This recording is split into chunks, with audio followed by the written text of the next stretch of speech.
গাবতলী বাগবাড়িতে সরকারি উন্নয়ন প্রকল্প খুব একটা হয়নি বিগত সময়ে।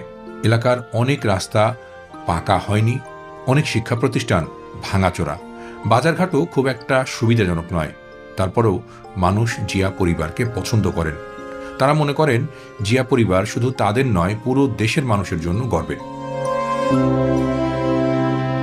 এই বাড়ি দেখে আমরা এটা আমাদের ভবিষ্যৎ প্রজন্মের জন্য বলতে পারি যে আপনারা যারা রাজনীতি করবেন বা ভবিষ্যৎ নেতা হতে চাইবেন, তাদের সবচেয়ে জরুরি হচ্ছে সততা আর মানুষকে ভালোবাসা।